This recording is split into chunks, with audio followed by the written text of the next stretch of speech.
Mes chers amis, bonjour. Nous allons maintenant découvrir un enseignement proposé par le Hari Akadosh sur la paracha de Shemot. Cet enseignement, ce cours, est extrait du Shahar Apsukim, un des ouvrages que l'on attribue au Hari Akadosh par l'intermédiaire de son élève, Rabbi Chaim Vital. Voici ce que nous dit donc le Hari Akadosh. Adam Arishon possédait en lui toutes les âmes de la création, et également englobé en lui ce que l'on a appelé les olamot, les mondes spirituels.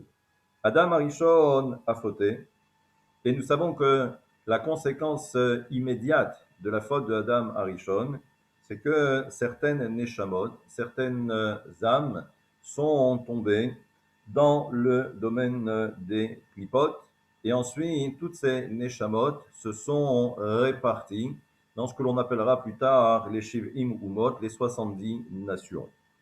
De là, on peut en déduire, toujours d'après les propos du Hari Akadosh, que c'est pour cette raison que le peuple d'Israël va devoir ensuite se retrouver en exil parmi les 70 nations pour aller récupérer toutes ces âmes qui se sont perdues.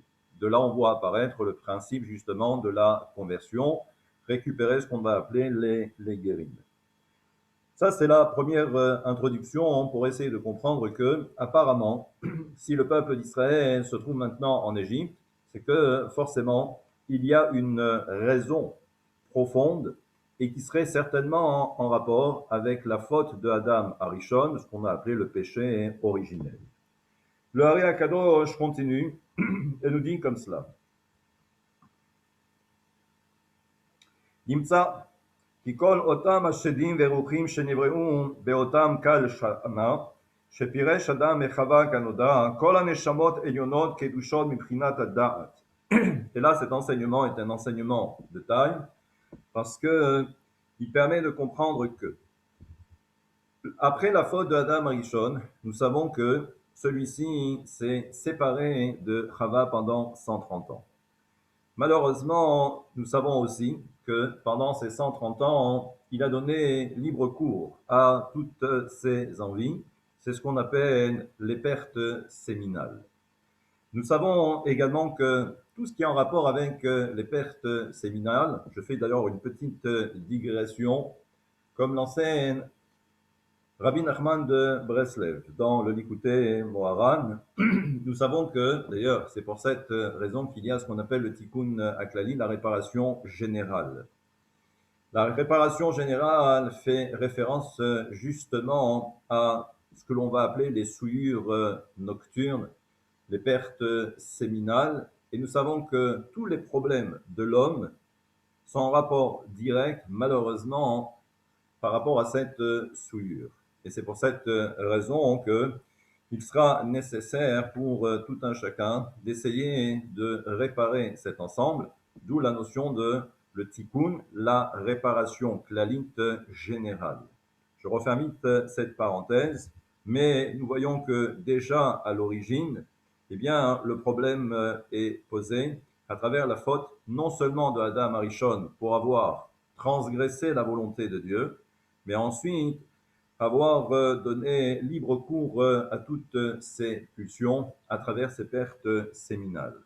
Eh bien, nous savons que ces pertes séminales correspondent à des neshamot parce que la provenance de toutes ces pertes séminales proviennent justement du da'at. Donc c'est l'endroit le plus élevé. Et là aussi encore une petite parenthèse, c'est que chaque fois que l'on fait référence à cette union entre un homme et une femme, d'ailleurs concernant Adam Arishon, lorsque eh bien, il y a eu cette relation avec Chava, le verset nous dit Vayeda et Ishto, il a connu sa femme. Et l'on voit apparaître Vayeda, Minashon Da'at, donc ça fait référence justement à cette dimension qui est celle du Da'at. Donc lorsque Adam Arishon faute, nous savons que malheureusement, des Neshamot sont tombés dans le domaine des forces du mal, et puisque Adam Arishon s'est séparé de Chava pendant 130 ans, c'est ce que je viens de dire il y a quelques instants, Eh bien, malheureusement, toutes ces pertes séminales, qui sont des neshamot en puissance, ont été récupérées par les forces du mal. Il faut savoir que, comme c'est rapporté dans Kohelet, dans le chapitre 2, verset 8, et Ta'anugod bene Adam, et tous les plaisirs de l'homme, Sheda veshedot, ce sont des démons et des démons, des diablesses. Et là, on comprend que ici, dans ce verset, on fait référence justement à deux forces maléfiques, et je tairai le nom parce que ce sont les deux femmes négatives que l'on attribue à Samermem. Donc Samermem, c'est l'ange justement des forces du mal. Eh bien, ce que nous dit donc le Rien Kadosh, c'est que lorsque Adam Arishon, malheureusement, à travers ses pertes séminales, a perdu beaucoup de Neshamot, ces Neshamot ont été récupérés par ces deux autres femmes qu'on appelle, et je tairai le nom parce qu'il est formellement interdit de les citer, eh bien, ça a donné naissance à ce qu'on va appeler donc tous ces démons, les Shedim, les Shin Dalet. Maintenant, ce que nous dit ici le Hari Akadosh, c'est que pendant toutes ces années qui vont suivre, et nous savons que en mystique, il y a ce qu'on appelle le principe de la réincarnation. Et ça veut dire que ces âmes qui ont été souillées à cause de la faute de Adam Arishon, des pertes séminales, eh bien, ce sont toutes ces neshamot que l'on va voir apparaître dans l'histoire. La première génération, c'est celle justement de ce qu'on appelle Dor Amaboul. Dor Amaboul, donc la génération du déluge. Et vous remarquerez également qu'il y a une comparaison notoire entre ce que nous dit la Torah par rapport à cette génération, où il est dit Veishrit kol basar, que malheureusement cette génération s'est souillée au niveau de Bassar. Bassar, c'est la chair. Et nos sages nous disent que on fait référence ici également aux pertes séminales, et puisqu'il s'agit, et là il faut bien comprendre, et là puisqu'il s'agit des Neshamot qui étaient contenus dans Adam Arishon, eh bien dans leur première réincarnation, comme ce sont les premières, eh bien on s'aperçoit que le mal est vraiment présent. Et ça veut dire que ces Neshamot seront à l'image de leur père. C'est pour ça qu'on va appeler les Bnei Adam, on va les appeler également les enfants de l'homme, de Adam. Et ce sont véritablement ces enfants. Et là, on voit que malheureusement, eh bien, les enfants vont suivre dans le même esprit que leur père. Et c'est pourquoi il va falloir passer par le déluge. Là aussi, je serai obligé de mettre un stop pour bien comprendre que tout cela, c'est quelque chose que l'on va retrouver ensuite à travers les différents versets que l'on trouve dans la paracha de Shemot. Mais pour l'instant, mettez ça de côté et on reviendra là-dessus et vous verrez qu'en fin de compte, c'est comme un pulse et qu'ensuite, tout va se mettre en place. Deuxième génération, c'est ce qu'on va appeler la génération de Dor Apalaga. Donc ça, la génération, là aussi, la tour de Babel. Ce que nous dit le Hari Akadosh, c'est que c'est la même génération, celle du déluge, d'accord, qui a disparu, et qui maintenant se réincarne dans cette génération qu'on va appeler la génération de Babel, la tour de Babel.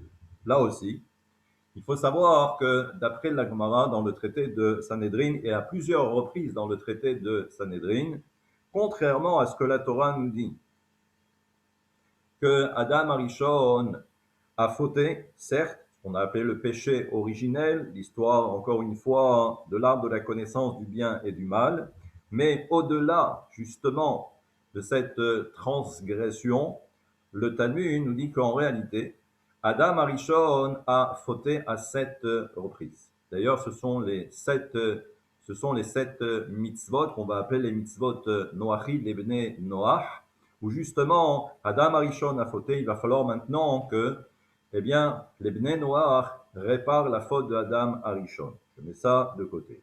Je reviens maintenant à l'histoire de la tour de Babel. Concernant le l'une des 7 transgressions en réalité de Adam Arishon, eh bien, il y avait ce qu'on appelait un kafar ba'ikar.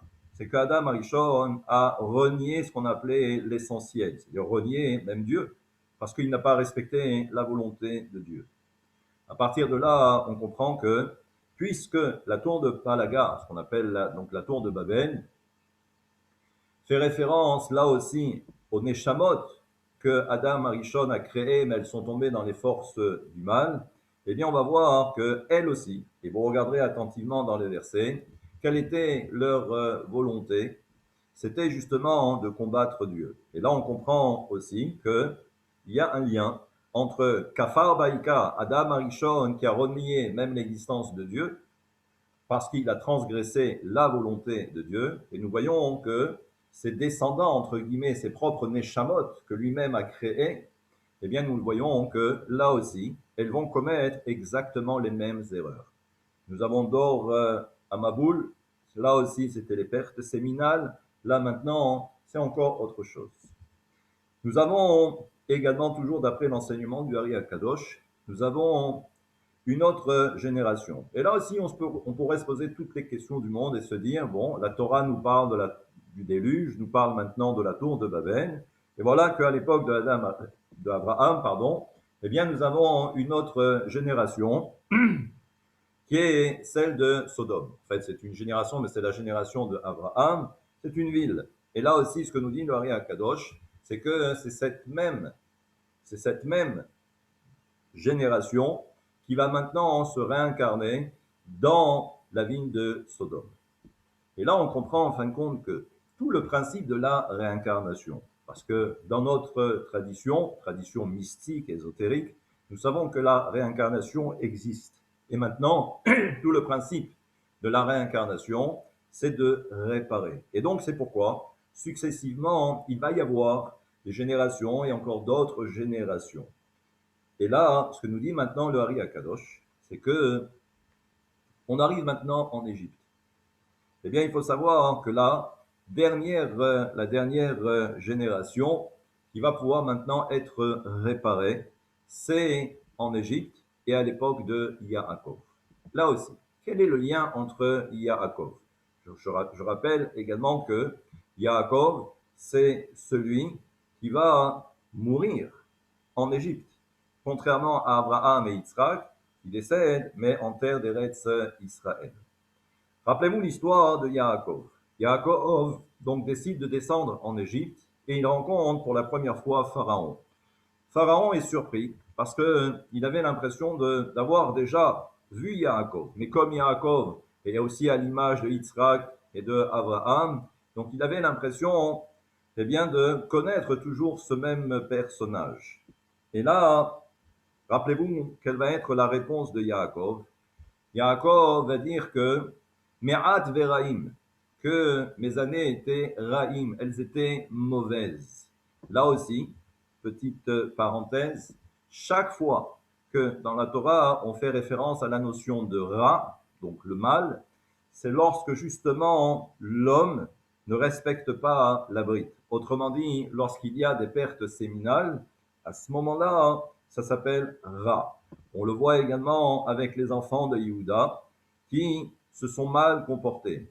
Et tous les enseignements connexes viennent nous enseigner que c'est parce qu'ils n'ont pas respecté et parce qu'il y a eu ces pertes séminales. Et là, donc, on voit que, on nous dit, Yaakov, ses années étaient de 130.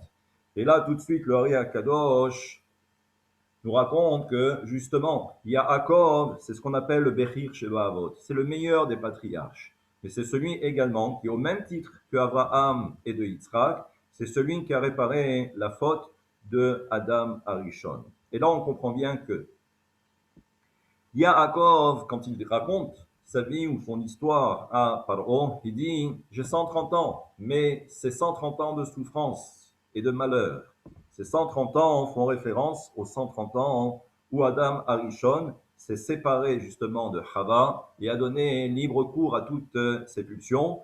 Et il a fallu que Yaakov, pendant toutes ces 130 années, eh bien, soit obligé de réparer.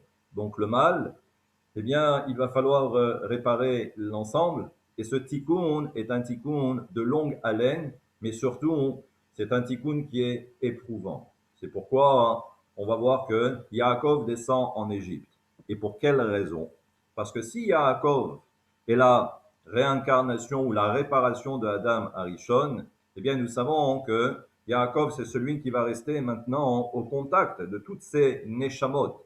J'ai dit il y a quelques instants que toutes ces neshamot vont maintenant se retrouver en Égypte et vont donner naissance aux enfants d'Israël. Et là, on comprend maintenant que, rappelez-vous, par rapport aux différents versets, la Torah nous dit que la génération du déluge va être totalement inondée par le déluge justement. Là, la Torah nous fait un petit clin d'œil pour comprendre que, rappelez-vous, le premier décret de Pharaon va être de jeter les enfants mâles, les garçons, et non pas les filles. Et là, on se dit, mais pourquoi jeter les garçons? Alors, c'est sûr qu'il y a tous les commentaires, toutes les explications proposées par nos Chachamim. Mais d'après l'enseignement du Ari Akadosh, on comprend que, comme à l'époque, nous sommes à l'époque du déluge, où les enfants, du moins les hommes, ont eu un comportement dissolu, eh bien, c'est cette même réincarnation, c'est cette même génération qui va être jetée maintenant dans le Nil. Autrement dit, le déluge, nous avons de l'eau, et là, on va jeter les garçons, parce que ce sont seulement que les garçons qui sont concernés par cette faute, et ça veut dire qu'il va falloir continuer à établir cette notion de tikkun, qui pour l'instant n'a pas été terminée, n'est pas encore achevée. Là aussi, vous remarquerez qu'il y a une correspondance avec Dor Apalaga, donc la tour de Babel. Si vous remarquez là-bas, vous verrez que pour construire la tour de Babel, eh bien, il a fallu prendre également des Venim, c'est-à-dire ils ont pris également et ils ont fabriqué des briques. Et là aussi, on remarque qu'en Égypte, c'est toujours la même réincarnation, la même génération, et là-bas, on voit apparaître exactement les mêmes termes. Le peuple d'Israël a commencé à fabriquer des briques. Et là, on comprend que la réparation va durer pendant 130 ans. 130 ans de souffrance, 130 ans de servitude. Et ce n'est qu'à partir de 130 ans, et encore une fois, le chiffre 130, ou les années 130, font encore une fois référence à cette histoire de 130 ans où Adam Arishon s'est séparé de Chava. Après 130 ans de tikkun, parce que malheureusement parfois le tikkun passe obligatoirement par la souffrance, par la servitude, comme ça a été le cas pour le peuple d'Israël. Et vous remarquerez que après cette période de 130 ans, eh bien voilà que la Torah nous parle de qui? On nous parle maintenant de Moshe Rabbeinu. C'est la naissance de Moshe Rabbeinu. D'ailleurs, c'est très simple, le calcul est très simple. C'est que l'esclavage a duré 210 ans. Et nous savons qu'il y a eu la première période, donc les 130 années, la naissance de Moshe Rabbeinu, et le moment où le peuple d'Israël quitte l'Égypte grâce au concours de Moshe Rabbeinu, eh bien, il reste 80 ans parce que Moshe Rabbeinu avait 80 ans quand il est sorti, quand il a permis la sortie d'Égypte du peuple d'Israël. Donc 130 et 80, ça nous donne 210. On comprend donc que après 130 ans, le tikkun est terminé. Et là aussi, on va voir que c'est Moshe Rabbeinu. Et pourquoi Moshe Rabbeinu? Qu'est-ce qu'il a de particulier, Moshe Rabbeinu? Pourquoi c'est lui le sauveur? Pourquoi c'est lui le libérateur? Et là, l'enseignement du Ari Akadosh est très simple. C'est que nous savons que Moshe Rabbeinu, c'est celui qui représente la notion également de Da'at. Vous savez que maintenant, il y a le principe des Séphirot, mais tout va tourner autour de la Séphira du Zeher Anpin. D'accord? Et nous savons que dans le Zeher Anpin, il y a également une Séphira qui s'appelle Da'at. Comme vous le savez maintenant, dans chaque Séphira, il y a à nouveau les 10 Séphirot, et ainsi de suite. Donc il y a cette notion de Da'at. Et d'après le Ari Akadosh, nous savons que Moshe Rabbeinu provient justement du Da'at du Zeher Anpin. On refait maintenant le lien avec tout ce que nous avons dit précédemment. Adam Arishon a fauté pendant 130 ans. Nous savons qu'il a eu cours à toutes ces erreurs, les pertes séminales, qui proviennent également du Da'at. Ça veut dire que Moshe Rabbeinu, sa Neshama provient du Da'at du Zer Anpin. Les fautes de Adam Arishon proviennent également de son Da'at. Et toutes les Neshamot qui se sont perdues à cause de ce Da'at, eh bien, c'est Moshe Rabbeinu qui va récupérer ensuite toutes ces Neshamot après cette période de Tikkun. Et d'ailleurs, c'est pour cette raison que cette même génération plus tard s'appellera Dor Dea. C'est ce qu'on va appeler la génération de la connaissance. Autrement dit, on comprend maintenant quelle est l'origine de toutes ces Neshamot. Et vous voyez, par rapport à cet enseignement du Hari HaKadosh, on s'aperçoit qu'il y a l'histoire, mais il y a également ce que l'on pourrait appeler les coulisses de l'histoire pour essayer de bien comprendre, en fait, qu'est-ce qui se passe. C'est beaucoup plus complexe en réalité, tout en sachant que même Moshe Rabbeinu est lui-même la réincarnation de plusieurs périodes. Moshe Rabbeinu, d'ailleurs, les trois lettres qui composent son nom, le Mem, le Shin et le He, le Mem, c'est le Mem de Moshe, il y a le Shin, qui fait référence au troisième enfant de Adam et de Ève, que l'on appelle Shet, et la dernière lettre de Moshe, qui est la lettre He, c'est Havel. Moshe Rabbeinu est la réincarnation, en fait, de la réunification de ces trois périodes, Moshe, Shet et Havel. Et là, on comprend donc que Moshe Rabbeinu est la réincarnation de Havel. Là aussi, on comprendra par la suite que lorsque la Torah nous dit que Amram et Yocheved, les parents de Moshe Rabbeinu, se sont séparés. Par quoi? Parce qu'il y avait le décret de Paro, où tous les enfants mâles étaient jetés dans le Nil. Ça, c'est ce que l'on a vu il y a quelques instants. Mais plus que cela encore, c'est que les Chachamim posent la question, mais Aaron est âgé par rapport à Moshe Rabbeinu de 3 ans. Et donc, pourquoi est-ce que Yocheved et Amram ne se sont pas séparés pour ne pas que Aaron également se retrouve dans ce genre de situation où lui aussi aurait pu être jeté dans le Nil? Et pourquoi cette séparation? Et ensuite, nous savons d'après le Midrash que Amram s'est remarié avec Yocheved. Eh bien, nos sages, et je terminerai avec cela, toujours d'après l'enseignement du Hari HaKadosh. Nous savons également que Amram, c'est en quelque sorte la réincarnation de Havel, au même titre que son fils Moshe. Et là, Yocheved, eh bien, nous savons qu'elle était âgée de combien?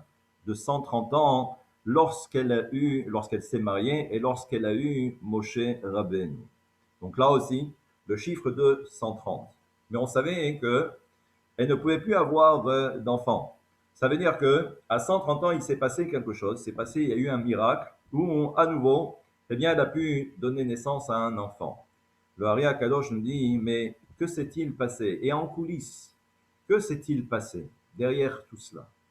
C'est que nous savons que ces enfants qui ont été jetés dans le Nil, eh bien, tout cela, c'est à cause de la faute de Chava. Parce que c'est à cause d'elle que son mari s'est séparé, que les Neshamot sont tombés dans le domaine des forces du mal, et que maintenant ce sont ces Neshamot qui se retrouvent en Égypte, et maintenant ce sont ces garçons-là qui vont être jetés dans le Nil. Eh bien, qu'est-ce que nous dit le Hari HaKadosh? C'est qu'elle-même, à travers le principe, non pas de la réincarnation, parce que la réincarnation, c'est quelque chose qui se fait lorsque l'âme vient dans le corps, mais parfois, il existe ce qu'on appelle la notion du hibour. Le hibour, c'est quoi? C'est une neshama qui vient, qui rentre en l'homme ou en la femme, et qui va apporter une énergie particulière. Mais c'est ce qu'on appelle le hibour. Comme une femme qui est enceinte, l'enfant est là, mais à un moment donné, il part. Eh bien, cette neshama, elle vient pour nous protéger, elle vient également pour nous permettre d'accomplir quelque chose. Ou également, une chose qu'elle-même n'a pas pu faire ou accomplir dans une vie précédente. Et c'est pourquoi elle revient et elle va permettre à cette personne d'accomplir cette mitzvah qui était manquante. Et en l'occurrence, pour Chava, eh bien, c'est assez extraordinaire. C'est que à ce moment-là, le Hari nous dit qu'elle est venue, ce qu'on appelle des hibour, dans Yocheved, que à ce moment-là, Yocheved est redevenue jeune, comme si elle pouvait avoir maintenant des enfants, et ça a été le cas. Et c'est comme ça qu'elle a donné naissance également à Moshe Rabbeinu. Et nous savons, et je termine, que Moshe Rabbeinu, donc c'est après 130 ans, comme dans l'histoire, ce que j'ai raconté, et Moshe Rabbeinu, on nous dit qu'il était Tov. Il n'y avait que de la lumière. Et la raison est très simple, c'est que justement, c'est que Moshe Rabbeinu, lui, c'est celui qui incarne la notion de Tov, où il n'y a plus besoin de Tikkun, il n'y a plus besoin de Birour, parce qu'il arrive à la fin, et maintenant, c'est celui qui va driver le peuple d'Israël et mettre et placer le peuple d'Israël sur le droit chemin. Voilà quelques éclairages proposés par le Hari Akadosh pour bien comprendre toute la trame de l'histoire de Mitzrayim, l'Égypte, l'exil et l'histoire de la servitude. Shabbat Shalom et à très bientôt.